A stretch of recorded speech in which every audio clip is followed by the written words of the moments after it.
대구를 남과 북으로 가로지르는 대구의 젖줄, 신천.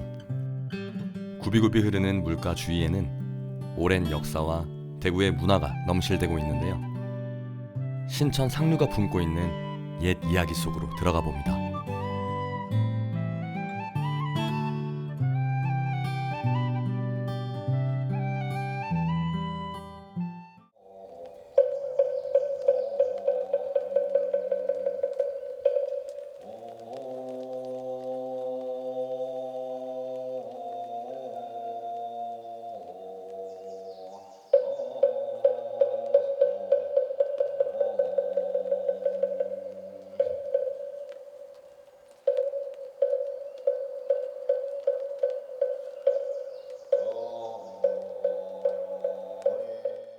백록동 깊은 골짜기에 자리한 천년고찰 남지장사.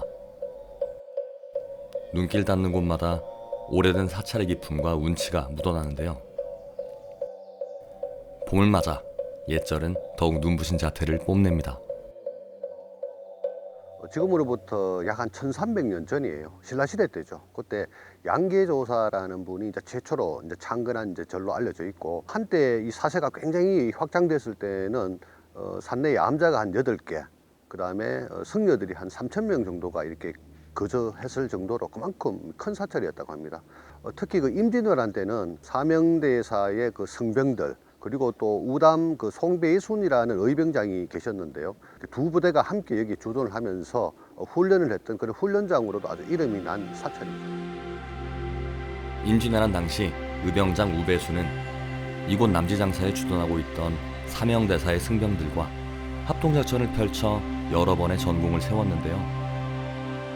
그 무대가 됐던 남지장사는 그러나 신라 말 고려 초 어느 시기엔가 폐사되었다가 여러 차례의 중창과 보수를 거쳐 오늘에 이르게 됐습니다. 이 남지장사라고 이제 이름이 붙은 것은 지금으로부터 한 300년 정도 전이에요. 그 영조 임금 시절인데 모계 스님이라는 분이 기존 이곳에 있었던 사찰을 이제 크게 중창을 하면서 새로 이름을 붙일 때 남지장사라고 붙였다 그래요. 그래서 그때 아마 이름을 붙일 때 팔공산 쪽에 있는 이제 북지장사와 서로 대응한다는 의미에서 아마 남지장사라고 이름을 붙였지 않았겠느냐라고 그렇게 전해지고 있습니다.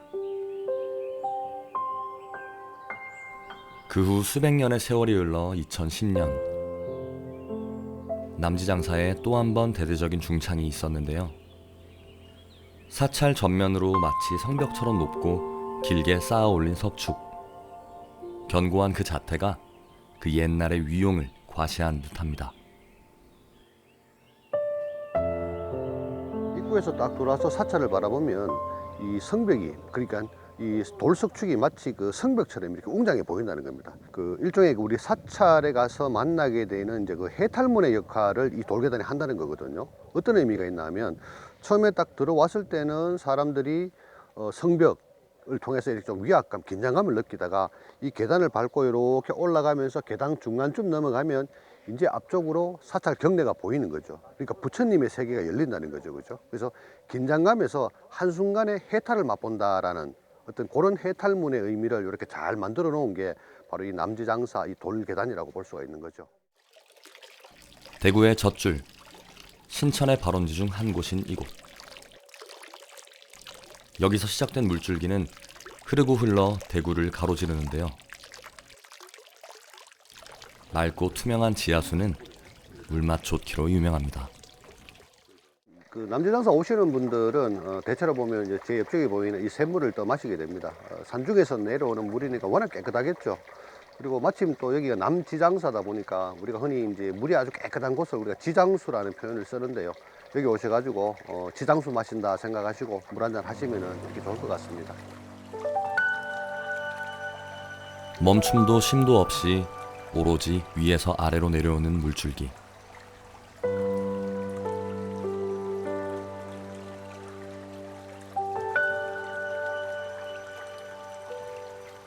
천천히 흐르다 굽이치고 이내 다시 속도를 조절하는데요. 그 물길을 따라 잠시 바쁜 일상을 접고 사색에 젖어봅니다.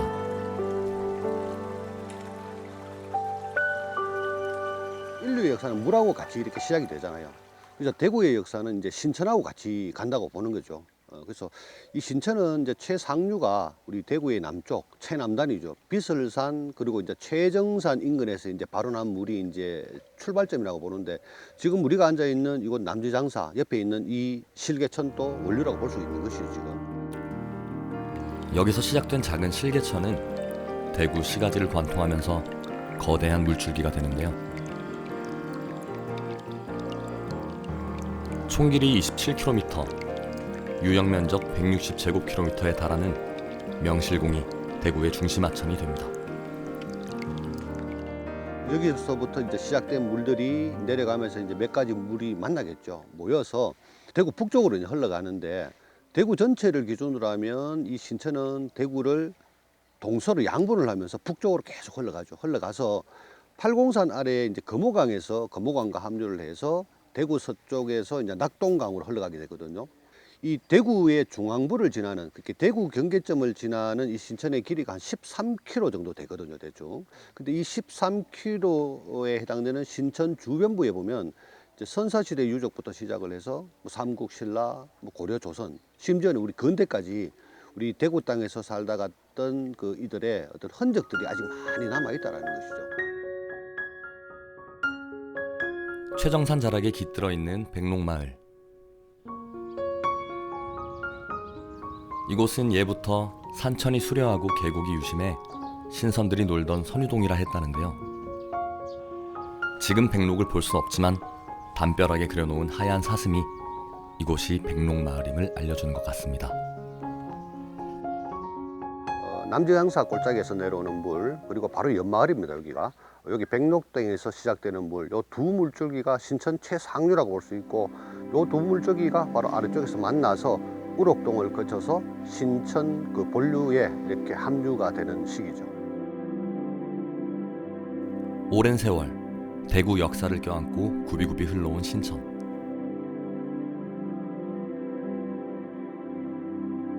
이번엔 또 다른 신천의 발원지로 향합니다. 해발 약 450m에 자리한 산골마을. 우리 그 대구 광역시에서 최고 오지로 알려진 곳이 바로 달성군 가창면 정대리, 바로 이곳 대안마을입니다. 이 대안마을은 한자로 보면 큰 대자에다가 바위 암자를 쓰거든요. 이 마을은 그 6.25 전쟁 그 직후에는 피난민들이 몰려와서 한 15가구까지 산 적이 있다 그래요. 그런데 현재는 한 4가구 정도만 살고 있는 우리 대구 광역시에서 최고의 오지 마을이라고 할 수가 있죠. 오지 중에 오지. 그곳에 뜬금없이 들어선 고택 하나가 눈길을 사로잡는데요. 바로 달성 조길방 고택입니다. 곳곳에서 느껴지는 세월의 흔적. 하지만 비교적 건재한 모습으로 자리를 지키고 섰습니다. 지어진 거는 지금부터 240년 전 1734년에 영조 임금 시절에 지어진 집이에요. 집은 우리 하만조시 동계공파 그래요. 동계조형도라는 그 분의 후손인데, 본래는 이분들이 대구 동구 동촌 지역에 살던 사람들이거든요. 근데 240여 년 전쯤에 이제 조광국이라는 인물이 어떠한 일로 인해 가지고 이 마을로 들어오게 된 거예요. 그래서 이 마을에 들어와서 살면서 지은 집이 바로 이 조길방 고택이 되는 거죠. 수백 년의 시간이 흐르면서 어느새 빛바랜 가옥. 산중에 들어선 집이라 하기엔 한눈에 보기에도 여간 잘 지어진 게 아닌데요. 규모 있고 반듯한 모습이 왠지 기품이 있습니다. 보다시피 두매산골이잖아요. 이 두매산골에 있는 집인데도 불구하고 집의 구조를 자세히 보면은 일반 양반 사대부가의 집의 형태를 하고 있다라는 것이거든요. 제 바로 뒤쪽으로 보이는 것이 바로 이제 안채가 되는 것이고, 앞쪽에 보면 사랑채, 아래채, 그리고 저 바깥에 보면 또 부속체, 그래서 뭐 우리가 흔히 고방, 창고방으로 쓰는 것이 다 있다라는 거예요. 그래서 산골 마을에 있는 집치고는 일반 그 양반 4대부가의 형태를 하고 있다라는 것인데, 실제 이 조강국이라는 분은 이 산골 마을에 숨어서 살았지만 양반 4대부가였다라는 것을 이 집 가옥을 형태를 통해서도 알 수가 있고, 현재 우리 뒤쪽에 보이는 조길방고택 대청 마루에 올라가 보면 선조들이 임금으로부터 받았던 교지들이 지금 복사본이 많이 걸려져 있거든요. 비록 산골에 살고 있지만은 이 조길방 고택 우대 선조들은 양반 4대부가였다라는 것을 이 집의 구조를 통해서 알 수가 있는 것이죠. 조길방 고택 바로 아래를 지나다 보면 마치 칼로 자른 듯 한쪽 면이 매끈한 바위를 볼 수 있는데요.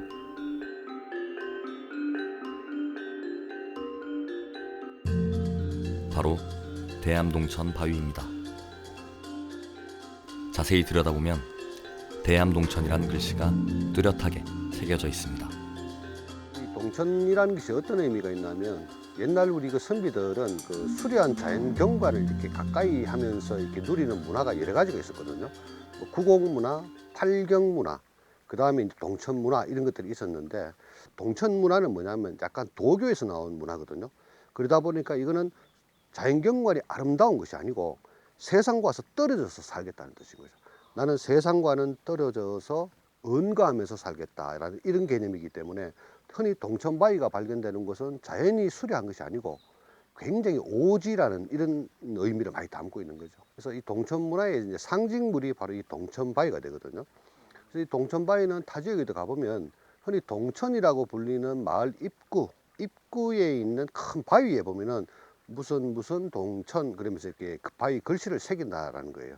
그래서 그동안 우리 대구 지역에서는 동천바위가 발견되지 않았거든요. 근데 이게 대구 지역에서 최초로 발견된 이제 바위라고 볼 수 있고. 대구 유일의 동천바위. 이곳이 그만큼 오지임을 알리는 표지석인 셈인데요. 사람의 발길이 쉬이 닿지 않는 곳이다 보니 물 또한 맑기가 이를 데 없습니다. 지금 또 이 마을에는 요즘은 이제 수도가 들어온다 그래요. 들어온다 그러는데도, 물론 마을분들은 이제 자기 동네의 자부심이겠지만, 흐드는 물은 수돗물을 써버리고 먹는 물은 그냥 이 물을 떠서 먹는데요. 그러니까 이분들은, 우리는 정대 사람들은 수돗물보다 계곡물이 더 좋다라는 거죠. 그만큼 물이 아주 맑고 깨끗한 곳이 바로 이곳 가창면 정대리 한더미 마을이 되는 거죠. 작은 물줄기들은 여기저기서 만나 실개천을 이루고 더 흘러 하천이 되는데요. 냉천은 수성구 파동 가창교에서 달성군 가창면 용계리와 냉천리로 이어지는 계곡으로 신천 상류입니다. 물이 맑고 차서 과거엔 더위를 피해 온 사람들로 여름이면 몸살을 앓곤 했답니다. 신천 하나의 물줄기를 두고 이 상류, 지금 우리가 서 있는 요 자리를 흔히 이제 대구분들은 냉천 또는 한천이라고 불렀는데, 한자로 보면은 이제 찰냉 또는 찰한이에요. 그래서 이 자리가 이제 얼음장 같이 차가운 물이 나는 어떤 샘이 있는 곳이라 그래서 한천 또는 냉천이라고 이렇게 불렀죠.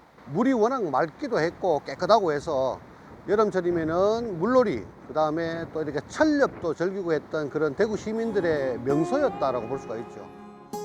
신천변의 가창 옛길과 고가차도가 교차하는 지점. 이 한가운데 놓인 거대한 바위 하나. 다름 아닌 한천바위입니다. 바위 한쪽 면엔 한천이라는 한자가 깊이 새겨져 있는데요.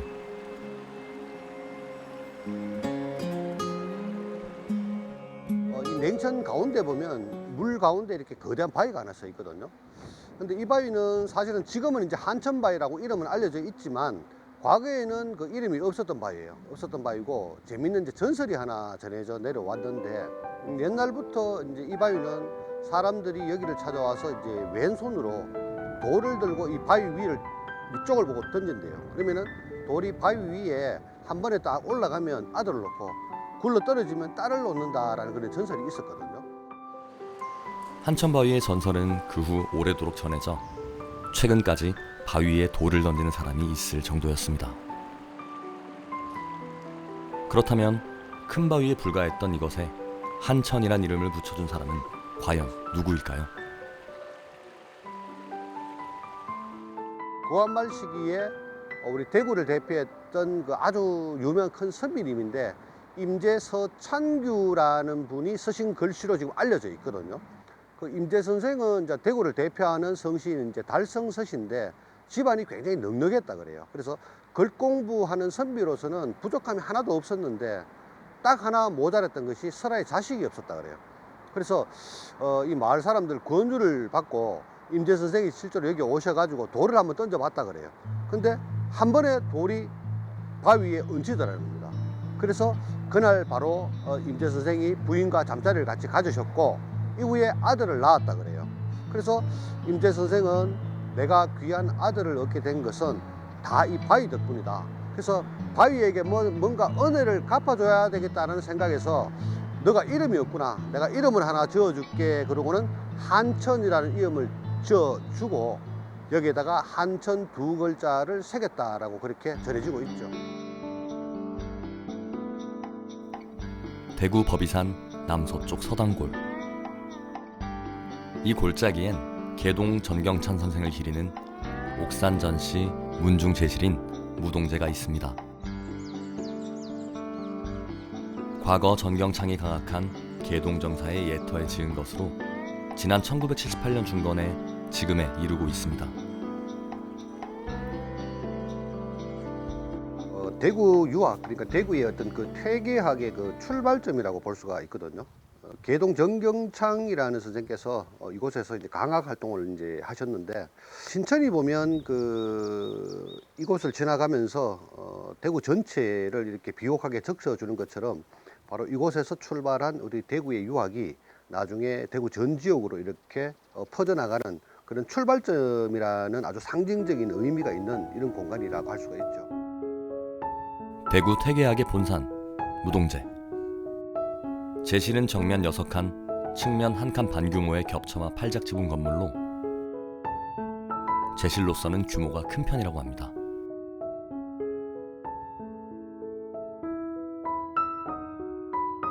전경창 선생은 이제 호를 개동으로 쓰시거든요. 고려시대 때 인물 중에 그 문평공 그 전배경이라는 어른이 계셨어요. 이제 그분의 이제 그 5대손 되시는데 퇴계 선생이 문인이시고요. 그리고 퇴계학을 우리 대구 지역에 전파한 최초의 인물이라고 볼 수가 있죠. 그 한천바위 임재서창규 선생은 개동 선생을 평하시기를 어떻게 평하셨나 하면 대구의 유학은 개동 선생으로부터 시작되었다라고 이제 평할 정도로 대구 유학, 대구의 그 퇴계학에 있어서 어떤 개조, 어떤 출발점이 되는 그런 아주 상징적인 의미가 있는 그런 인물이라고 볼 수가 있습니다. 무동제는 그래서 대구 선비들의 정신적 고향인 셈입니다. 역사와 문화를 품고 흐르는 물줄기. 신천은 또한 역사시대 이전부터 대구 시민들의 삶의 터전이었는데요. 신천 물길 주변을 중심으로 사람이 정착하고 마을이 번성하며 도시가 발달했습니다. 장암사 입구 신천변에 자리한 큰바위. 이곳은 파동 바위그늘이라 불리는 선사시대 유적인데요.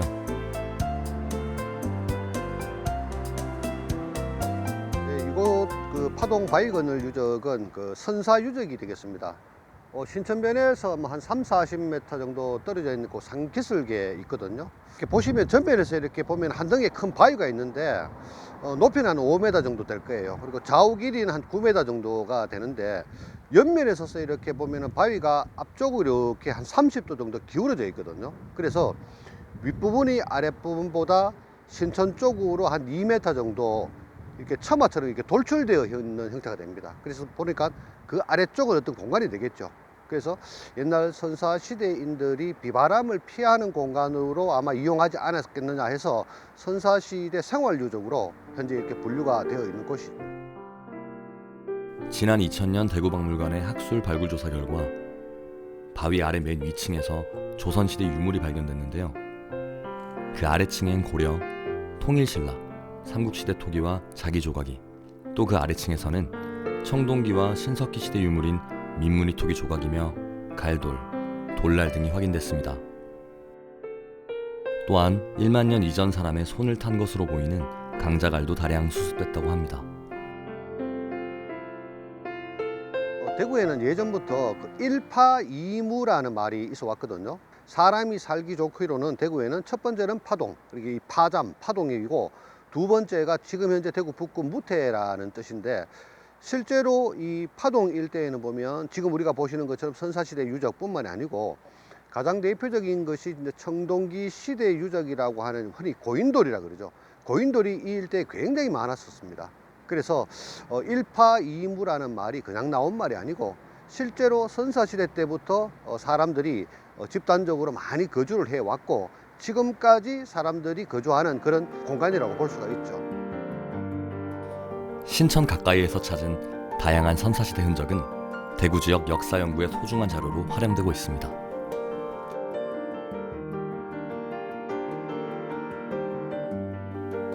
지금도 신천은 대구 시민들의 소중한 삶의 터전이 되고 있는데요. 도심 속 소박한 휴식 공간, 수성못. 봄이면 온갖 수생식물이 싹을 틔우고 이름도 생소한 철새들이 둥지를 트는 곳. 사계절의 변화에 맞춰 신천은 저마다의 옷을 입고 유유히 흘러갑니다.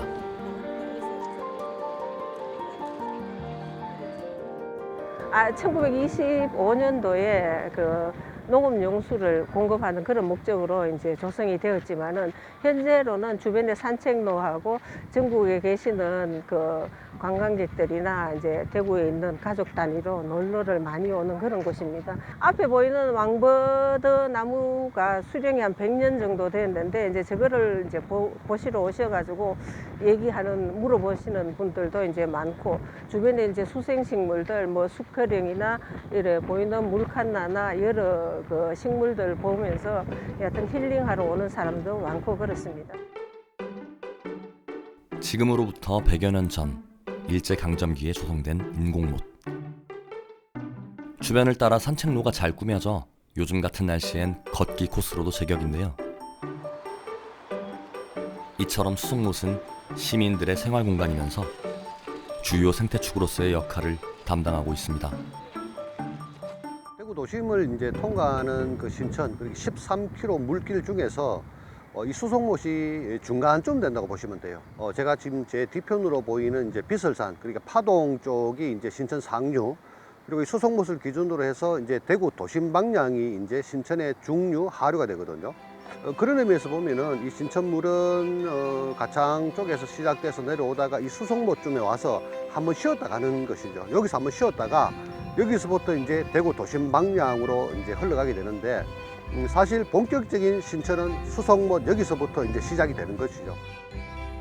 천년 고찰 남지장사부터 첩첩 두매산골에 들어선 조길방 고택, 대구 유학의 시작인 무동제, 동천바위, 한천바위, 파동바위근을 유적까지 대구의 젖줄, 신천을 따라 대구의 역사와 문화도 더 큰 바다를 향해 나아갑니다.